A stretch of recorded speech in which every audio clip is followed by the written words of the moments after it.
Let's bring Matt O'Leary in. Matt, what's up, buddy? Hey, guys. Thank you so much for having me tonight. Absolutely. Well, thank you for coming on, as always. We love when you come on, and if you guys don't know who Matt O'Leary is, well, then you guys are idiots. I'm just kidding. He is the host of Jets Pod and Talking Jets. He also does an Islander show, Sensational. If you're an Islander fan, which we'll talk some Islander hockey, the big news and a lot of good moves for the New York Islanders. I think the Islanders are sitting pretty for the next 3 years. I give the Islanders 3 or 4 years, and the Islanders are going to be Cup contenders. They added some young superstars in this year's draft. I love what Matthew did in the draft, and I'm interested to see what they do in the next 2 seasons, and if they land one of those big free agents next year, and we all know who they are. There's one of them is Connor McDavid. I think he's staying with the Edmonton Oilers, but a lot of Ranger fans, quote unquote, think that there's a possibility. I think they're on drugs, but there's somebody in Minnesota that the Islanders are gunning for, and I hope there's a possibility for that. But Matt, I want to give you. We have a segment called Sound It Out. I cannot pronounce certain names in professional sports, and I'm sure a lot of other people can't. So we're going to give you 1 or 2 names. Let me see if you can sound it out. Are you ready? Yeah, let's do it. All right, here we go. Let's get some music. You want the music on? Yeah, let's get the music for Matt. Here it is, Matt. Errol just went 0 for 3 on this list. I think anybody would go 0 for 3 on this. Sound it out! Equanimous St. Brown? Yeah, that's pretty good. We're going to give him credit for that. Hey, wait a second. What is it? Equanimous St. Brown. All right, I'll give him credit. All right, give him another one. All right, next one. Music back on. This one he's not getting. I promise you this. There we go. It should be working in a second. And here it is. Here you go, Matt. Sound it out! Albert Aquagunam? All right, so this one is Okui Bunam. Okui Bunam. Give him the other one. Why don't you give him another one? Give him the last one. All right. Because that one's that's the hardest one. The last one? Yeah, that's the hardest one. All right, this guy's a Colts D lineman. Sound it out! Aditomila? Oh, God. Adibaware. I give it to, all right. It is Aditomiwa Adibare. Not far. Not bad. Pretty close. Not pretty bad. close. I think that's a 1.5 out of 3. He's better. He was better than me at that. That's for sure. He's definitely better at sounding names out. All right, I'm not. I'm a horrible person. And hockey names are even worse. So if you put a hockey name up there, I can absolutely butcher a hockey name. But, Matt, there's a lot to get into with the New York Jets. The Jets made some interesting moves in the offseason. And one of the big moves that just happened over the last the last week, was the signings of Garrett Wilson and Sauce Gardner. There was a lot of questions with the Garrett Wilson. One, Garrett Wilson he's getting top 5 money. I don't think he's a top 5 wide receiver. We have not seen top 5 acrobatic, wide receiving plays from this guy. He made one last year, which was incredible, but he's been in the league for over 3 years. He hasn't had one season with 10 touchdowns, and he has broken 1,000 yards in all 3 seasons, but just inches you're not breaking the 1,000 yards. I think they overpaid for him, but Sauce Gardner is very well deserved, even though last year was an off year for him. Your thoughts to both signings, and why do you think the Jets gave Garrett Wilson that kind of money? Yeah, so for Garrett, I hear what you're saying, right? I think some of that contract is a little projection based. But when you look at where the wide receiver market is right now, and you see like top guys like Justin Jefferson getting close to $40 million a year, I think they actually got okay value for Garrett, especially when you consider DK Metcalf got, I think, 33, so a little bit higher too.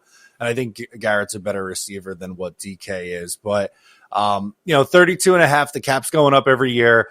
And unfortunately, with just how the contract structures go, just because he was the next man up, he's going to be the one who's going to get, a lot of money. And, Drake London, who was in that same draft class, hasn't gotten paid yet. I'm sure he's going to beat the 32 and a half or whatever it was for Garrett Wilson. So timing is really important with these ones.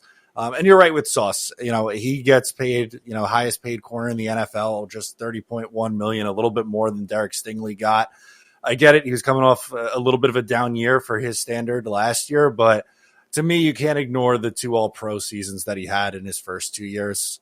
So I'm all good with both of these contracts, and I think you want to have those 2 guys as your building block pieces going forward over the next few years. Yeah, I wanted to mention Sauce because I've always brought up the fact that I think a lot of his, even though he had a down year for his standards, I think a lot of it was lack of effort. I know, but people were questioning his tackling throughout the year. And I think still his advanced metrics were still, a lot of them were still very good, where he was still kind of a top 10, top 15 corner, even with those circumstances. Do you think that was the biggest reason, or is there something else?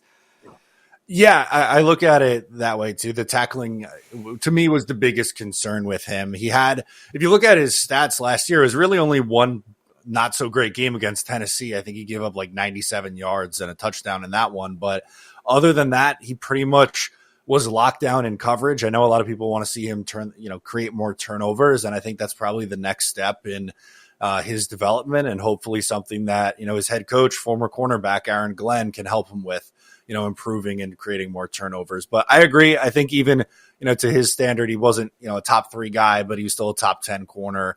And, you have 2 first-team All-Pro seasons, you're going to get paid as the top guy. So I think you're on the money with that one. Matt, what do you think, how important this year is for Jermaine Johnson? Obviously, we've seen the money they've given on that side of the ball. Do you think this is a make-or-break year because they picked up the extra series contracts through 26? But do you think for the extension, how big and important, obviously, the numbers that they've spent on that side of the ball? Yeah, it's going to be a huge year for him, especially coming off the Achilles injury. I think you want to see where he's at in the recovery. He's going to start on the PUP list, which I'm not all that surprised with. If they're going to take it slow with him, he seems, on social media, he's putting out videos of him training and he says he's ready to go. But, I would expect them to take it easy with him at the beginning of the year, just because that's such a devastating injury, especially for a defensive lineman where you're using so much torque to get off the line of scrimmage and, beat the snap count. So it might take him a few weeks, but it is a huge year for him because, it's year 4. He'd be going into next year, year 5 of the rookie deal, the last year of his rookie contract. So if he has a good year, I do think he would be someone that they look to extend. But it's going to be really dependent on health and how, he comes back from this injury. We are talking to the host of Just Jets Pod and Talking Jets show, Matt O'Leary. He's been on our show. He's a big Jets guy. He's a big Islander guy. And we're talking Jets football right now. And Aaron Glenn, to me, was an important signing for the New York Jets. And the Jets, over the years, they've reached when it came to coaching. And I'll say this, Robert Saleh was not a Jet. Rex Ryan's father obviously was a coach for the New York Jets, but he wasn't a Jet. Todd Bowles was a Washington Commander. We could go on in the Jets coaches over the years. They were not Jets. Fact are facts. This guy was drafted by the Jets. This guy was a Pro Bowl player for the Jets. In 4 years, he was one of the top 5 corners in all of football. The last Jet, and we talk about it, the 3 Jets that you think about over the years that the Jets have drafted, obviously Darrelle Revis. Now you have Sauce Gardner and Aaron Glenn. Now he is the head coach. They should have hired him when he was getting interviewed, when Robert Saleh got hired. They went the Robert Saleh route because of what he did with the 49ers. It was a bad move, as Bambi was a deer in the headlights, as we speak about. He's back with San Francisco. What kind of coach do you believe Aaron Glenn is going to be with the New York Jets? What does he bring to the table, which other coaches haven't done over the years? To me, the first word that I think of with Aaron Glenn is intensity. I just think, anytime you hear him talk and you get those behind the scenes, looks at how he's talking with the team, he comes across as very intense. And, I would still categorize him as a player's coach, and Robert Saleh was as well, but Robert Saleh wanted to be everyone's buddy. And I don't think that's really the approach that Aaron Glenn's going to take here. What I like about him is something that you mentioned, right? This is a guy who was drafted by the Jets, played here, and he was a part of the Jets, one of the Jets' biggest turnarounds in their franchise history, right? Like, they go from a bottom feeder team with Rich Kotite as their head coach Bill Parcells gets hired and they go on a run, in 98, and that kind of set the foundation for the success in the early 2000s. And, he was there when they were at their bottom, and he was able to see it get better progressively year over year until they finally make that AFC Championship game in 98. So with the experience that he had, one, under Bill Parcells, but two, then as a player here with the Jets, I think he knows what it takes to win in New York, which is really important. I don't know if Robert Saleh or Todd Bowles or Adam Gase really knew what they were getting into when coming here, but you certainly don't have those concerns with a guy like Aaron Glenn. So what was your thought with a lot of the draft picks? A lot of people were saying that they made a mistake passing on Tyler Warren. They drafted Armand Membu, who I think is a really good counter to Fashanu. Like, I think they're two very opposite styles, but they make it work. Mason Taylor, the second-round pick. I was a big fan of Malachi Moore, the safety they got in the fourth round. Like, what were your thoughts with some of the values they got in this draft? Yeah, I really liked the approach they took early on, right? Like, there was a debate, and it was a fair side if you wanted them to take Tyler Warren because tight end was such a position of need for this team. But, finishing the offensive line with Armand Membu, it makes sense, right? Like, this is a team that wants to be, a run-heavy, dominant, intense football team. And Armand Membu is like, that's all the qualities that he has. He's going to be a dominant force in the run game. That's really his strength. And then you get Mason Taylor in the second round too. I really like the receiving production that he had at LSU. And another one with NFL lineage, right? His dad, Jason Taylor, had a long NFL career. So as long as they came away, in my opinion, with a right tackle and tight end in the first two rounds, I was going to be happy with it. They went offensive tackle first and then tight end. I think, Taylor in the second round was good value. And you mentioned Moore on day 3. I think that was my favorite pick on day 3. Some of the other picks I thought were, a little bit of a head scratcher, like Arian Smith, the wide receiver, goes, a few rounds earlier than I think anyone was expecting him to go. And then they take the two guys from Miami at the end of the draft. But, Malachi Moore, especially at strong safety, he's going to compete for a starting job in training camp. Yeah, so we got training camp. I'm glad you brought that up. Nice segue. What do you think the goal of this training camp, obviously with Aaron Glenn at the head and, bringing these guys, what do you think the goal is for something like this with kind of creating a nucleus with the head coach and certain things like that? Because I get it's not a long time, but there's value to it and getting to know each other and what is expected. So what do you think one of their things or multiple things that they're going to focus on in this camp? Yeah, I think, especially one, it's a new coaching staff, like you mentioned, and they have a new quarterback this year with Justin Fields coming in. So the biggest thing that I'll be looking for in training camp is, how the installation of the offense is going. We know with the defense, there's a lot of talent on that side of the ball. Aaron Glenn's a defensive-minded head coach. Steve Wilkes, a veteran defensive coordinator. I'm not as concerned on that side. But, Justin Fields, he has a lot to prove this year. This is probably his last chance to prove that he could be a starter in the NFL.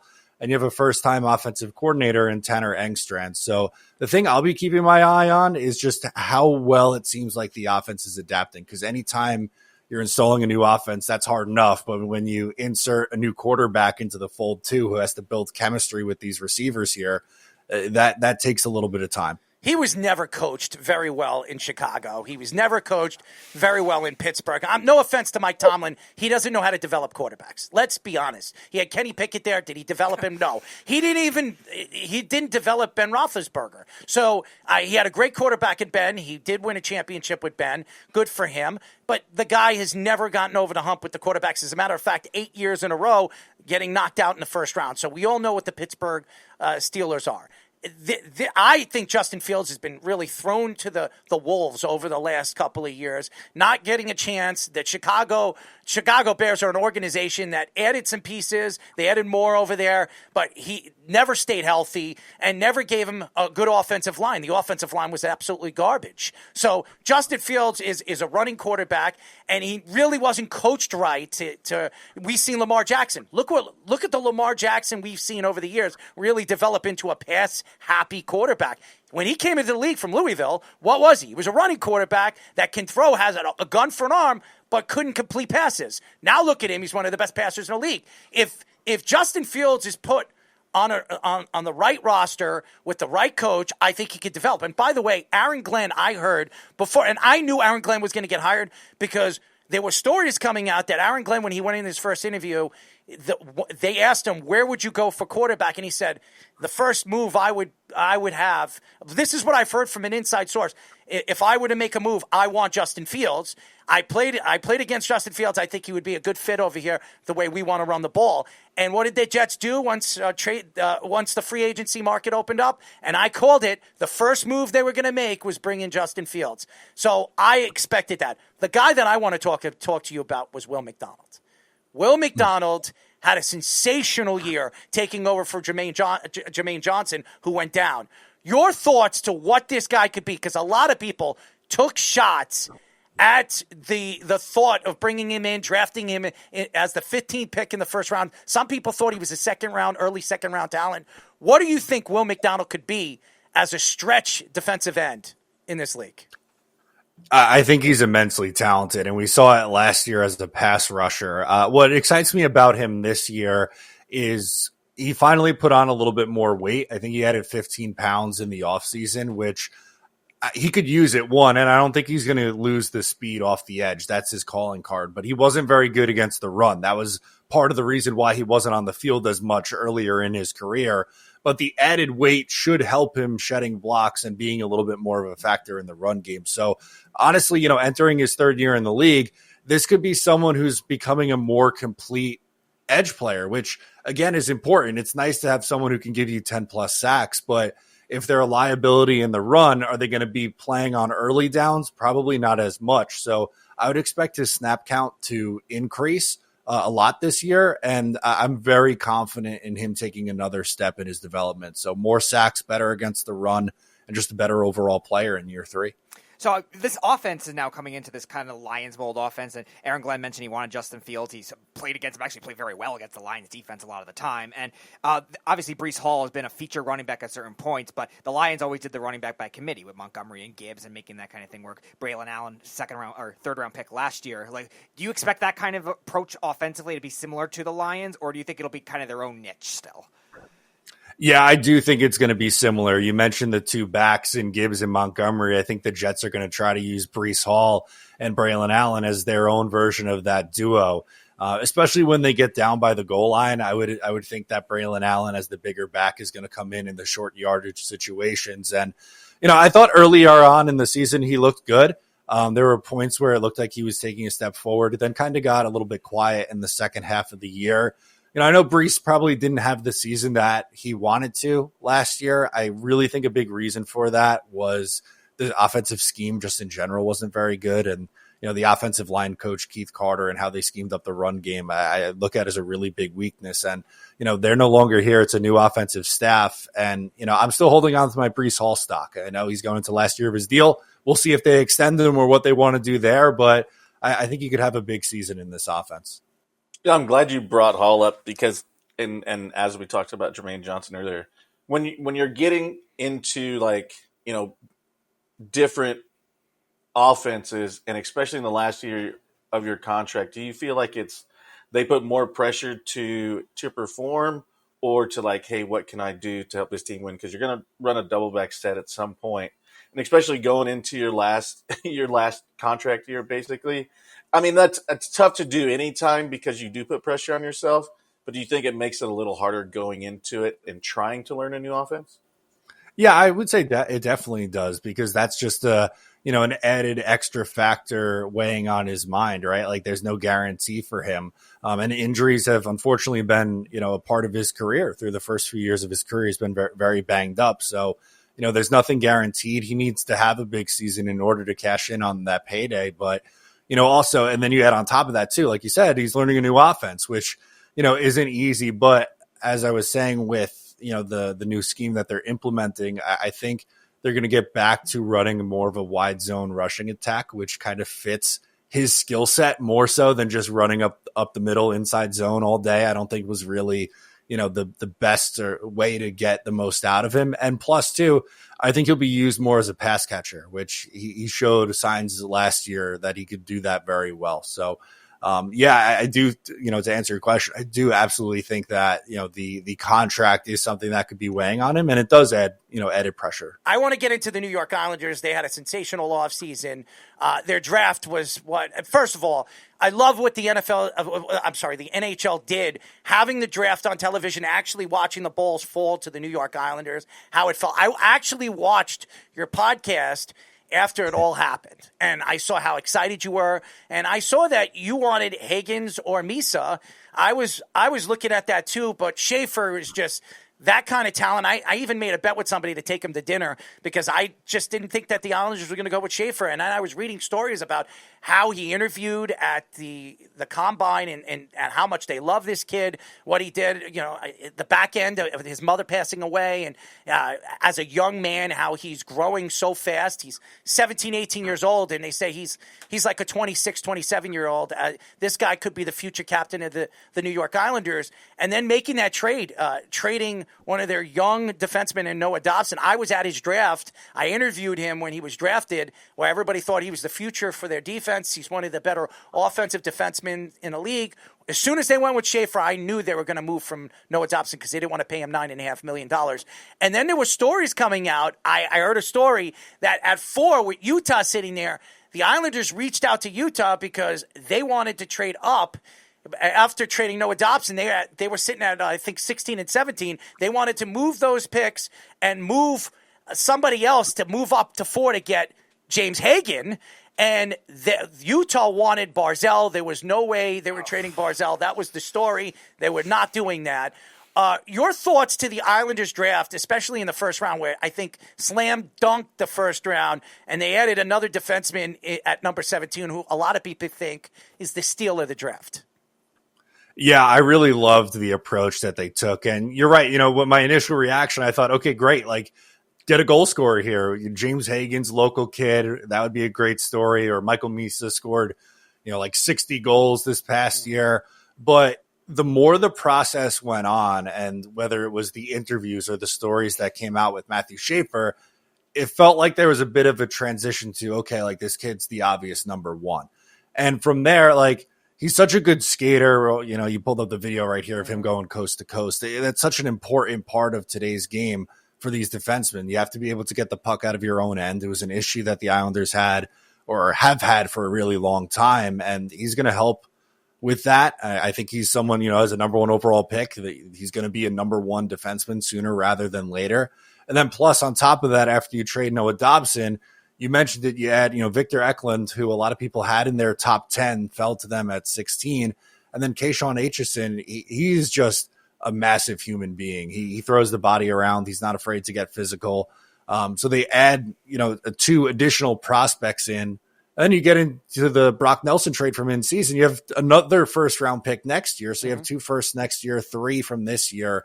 Really feels like the Islanders are going with the youth approach, which is desperately needed. Yeah, I wanted to ask you, kind of trading a lot of those veteran pieces, because I have contracts that didn't seem like they were very movable. Obviously, Anders Lee is the biggest one that's probably going to be very hard, but then you got the other 2 defensemen with Pellick and Pulak that have had injury issues in recent years. Do you see this front office exploring trades for a lot of those veteran guys this offseason, or do you think it's more in-season maybe with them? Yeah, I think the 2 guys that I would look at in season are Anders Lee, who you mentioned, and also JG Pageau. I feel like there's been a lot of interest in Pageau's name going back to last trade deadline. And, you look at the deadline, teams are always looking to trade for depth scoring and guys who win faceoffs and are playoff performers. And that's, JG Pageau to a T.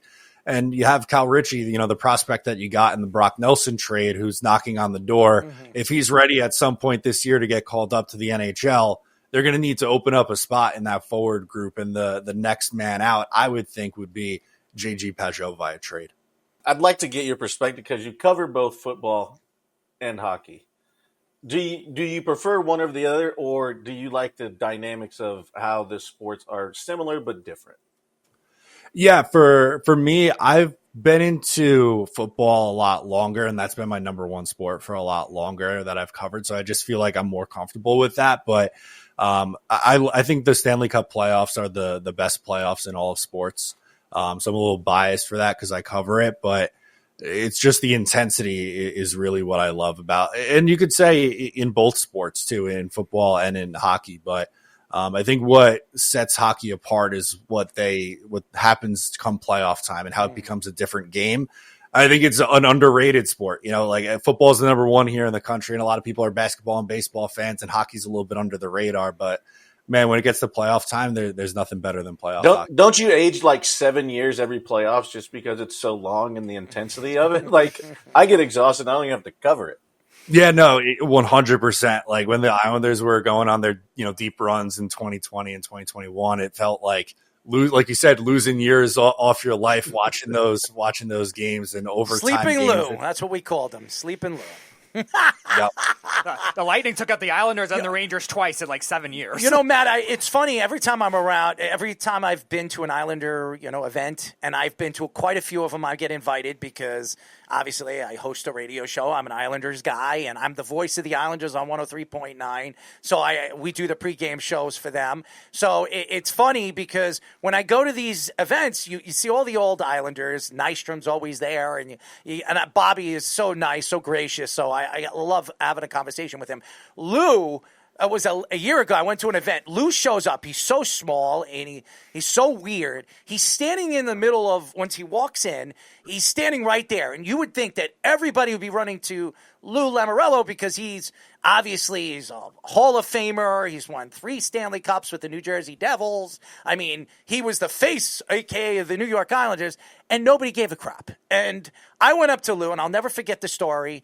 And I walked up to him, and I said, listen, I don't want to mention any of the players that you brought in, but Sorokin's expecting a contract. Where are you going with that? He says, well, what do you think I'm going to do with it? I said, I think you're going to sign him. He's like, well, that's a good bet. So, where did you get your information? He was being a smartass. So I said, so I started being a smartass to him. I said, well, how do you like the trades over the last couple of years, trading all those picks and not landing or not bringing in a Stanley Cup like you thought you were going to do back-to-back years? And he says, well, you win some, you lose some. I say, no, the Islanders lose some. A lot of some. So, and he looked at me and he was like, wow, you're a sensational person. Maybe I should give you another interview. I said, maybe you shouldn't. And I walked away from him. So and nobody cared that he was there. So I go back to the Islanders now and I look at the organization. They brought in Matthew Darche. Now, I like Matt. He's been a successful assistant over there with Tampa. He won a Stanley Cup. He's been with an organization that knows how to win, a winning culture, very young, talented team over the years. Now they've become a veteran team. What are your thoughts? When I was listening to Holland, I heard Holland's name being brought up, all these different old managers or GMs, and I said, what are the Islanders thinking? If they bring one of these idiots in, it's like bringing another Sleeping Lou in. But they went with the younger guy. When they brought in Matthew, what were your thoughts? Were you happy? Were you excited? What type of guy do you think Matthew Darche brings to the table for the New York Islanders? Yeah, I was definitely excited. Like you, I didn't want to go down like the older retread route with the general manager just because it would have felt too similar to what they had with Lou Lamoriello. And, Darche is a younger guy. This is his first shot at being a GM, but was with an organization in Tampa Bay that's been so good for so long. I think you're obviously hoping that he takes some of, what he's learned there and applies it to the Islanders. What I like is how much he's put an emphasis on speed and defense. That anytime he talks, he talks about speed and defense. And, the defense has gotten worse over the last few years. That was the Islanders' calling card in the Barry Trotz era, but that's kind of gone away. And speed's been an issue for a long time. So, this offseason, I think they did a lot to try to get faster and play a more modern style of hockey, which is good. But I think what I like about Darche is just he understands where the game is going. He didn't really give out too many long-term contracts outside of Alex Romanov, so he's given himself some flexibility, and he's trying to make the team younger. So I think it's exciting times for the Islanders. Romanov really proved himself to be a first-line defensive player last year. When he stays healthy, we all know why Montreal drafted him now. He was a first-round talent. He's got the ability. He's very young still. He's 26 years old, so he's quite capable of being a star in this league and being one of the faces of the Islanders' defense. And he's going to help out Schaefer when he comes to the league, and he'll probably be up sometime this year. He's the number one pick, so I expect to see a young guy the young kid come up and develop in the NHL.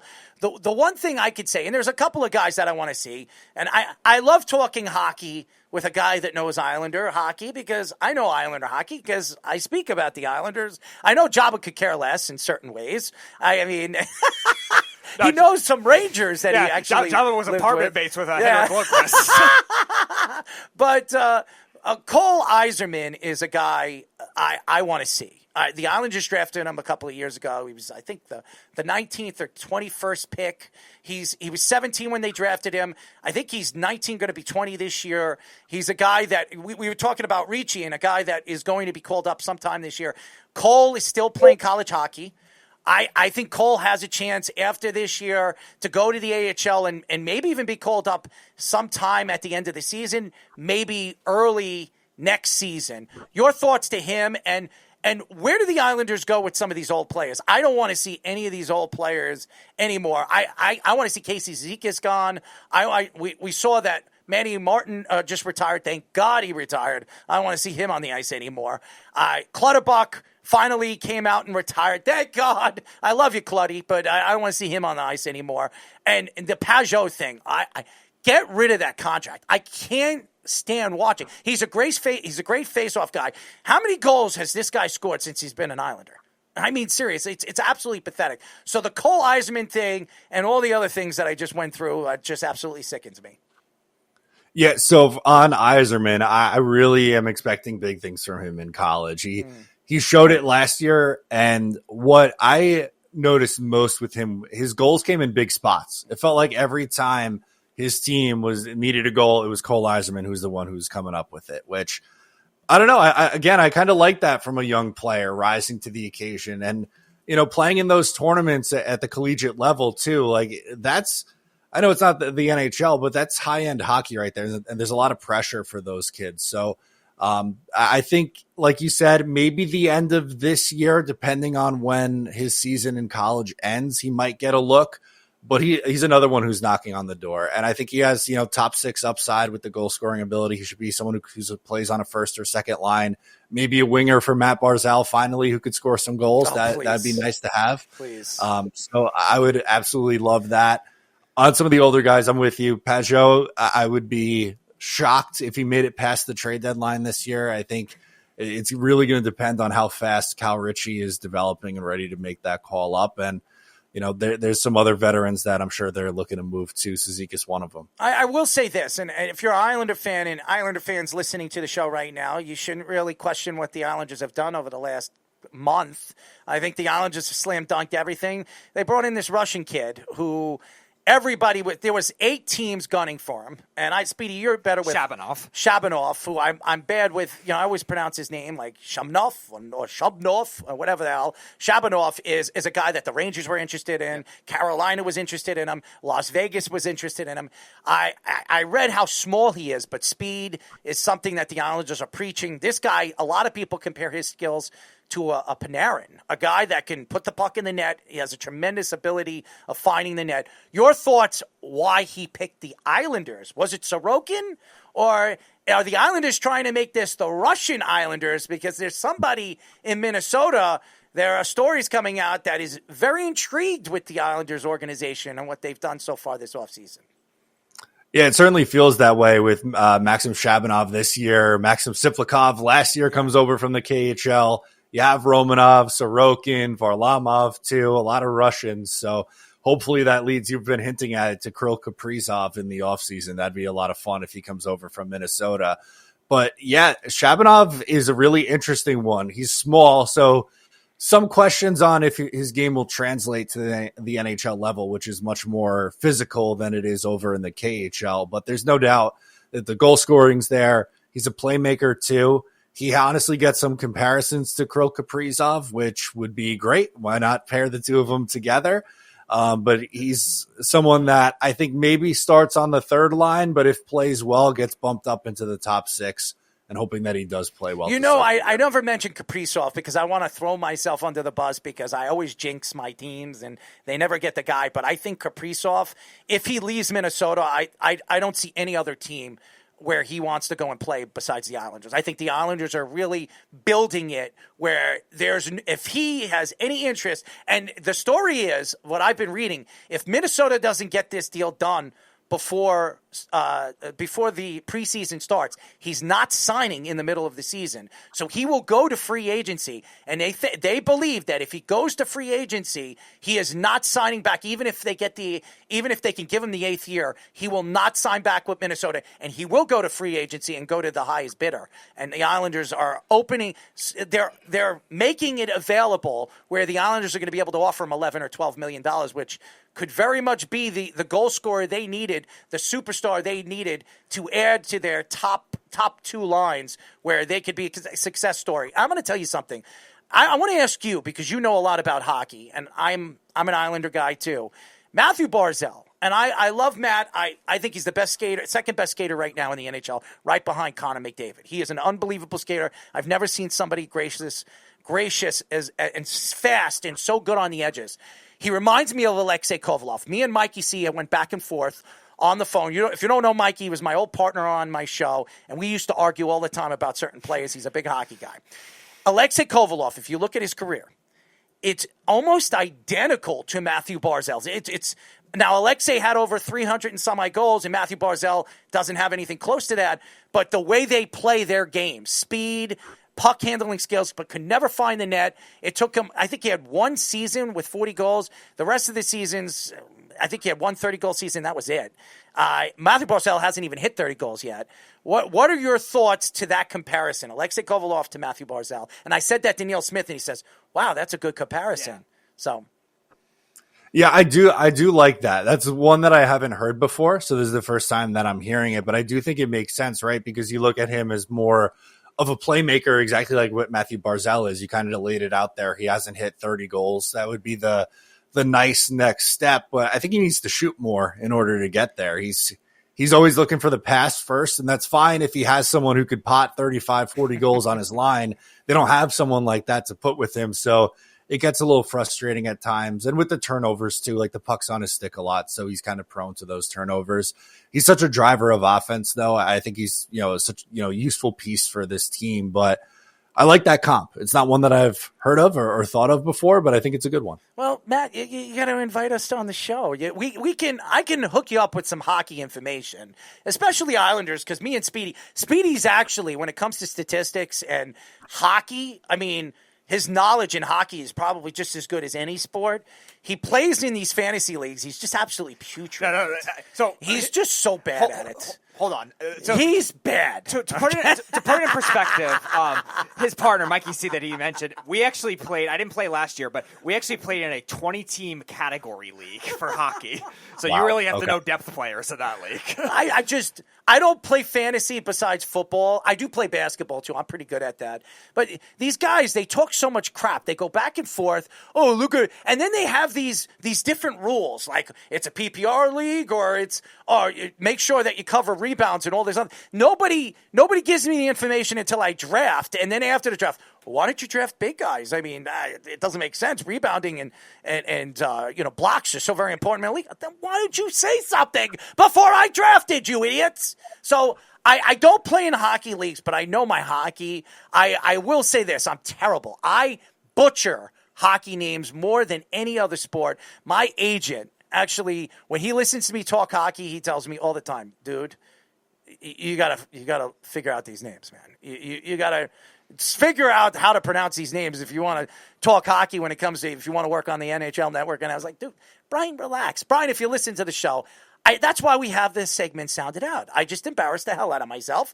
And then, you can laugh at it and we can go back to stupidity on this show. But Matt, I follow you, man. I love what you do, and we got to stay in touch. I don't know if Speedy's got your number. Let's stay in touch. We're going to be doing some live shows in the wintertime. Joba has a couple of nice restaurants out in Manhattan and New Jersey, and we're going to be doing some live shows over there, and maybe some here on Long Island, maybe one in this on a beach before the summer is over. we'd love for you to come down and talk a little hockey, talk a little football, and have a little fun with us, with some of the fans, and promote your product, because I love what you do. I'm not throwing anybody under the bus, and I know you do a lot of shows, Jet shows. I think your show is, to me, I respect what you say, because I'm not going to throw anybody under. There's things that people say on their show that just, like, are you getting paid by the Jets? Honestly, that's what I think. And I'm not going to throw anybody, I'm not going to say it on the show. But I think you're honest. I watch your Islanders show. I support what you do with the Islanders, and gracious enough to come on our show, but also support what we do. And I just want to let you know, we broke 130,000 downloads on Spotify and Apple last month. So we're Amazing. Yeah, we're doing a lot of great things on this show, and Joba, since he's joined the show, it's been fun, and Joba's learning a little bit about us as personalities, and some of the crazy things that we do on this show, as we always do. Joba. As we know it. Joba. Or this one. My rear end is burning. Or this. Blow my back out. I love Lisa Ann. We do a lot of different things on this show, and we like to mess around with Joba as Joba is not an athlete. Anyways, we appreciate the time. You're a sensational person, and I love what you're doing. Let's stay in touch, and let's get together, man. That all sounds great. Thanks again for having me, guys. Really appreciate it. And by the way, when we do the Islanders this winter, when the season starts, we do every Saturday. What do we do on it's the Islander pregame show? Pregame show every Saturday. Let's get you on the show. I think the fans would love it. You can hang us out, and we do a 25-minute take before the Islander game starts, and they go to the Islander pre-games over there, and we go back and forth, and we argue Islander hockey. I think you'd be great, and I think it would be great for the fans to hear what you got to say. Yeah, that sounds awesome. I'm totally in for a little Isles pregame action. There you go on 103.9. You get your program and all the stuff that you're doing right now on your product, which is sensational, by the way. So we really appreciate the time. Absolutely, guys. Thanks so much.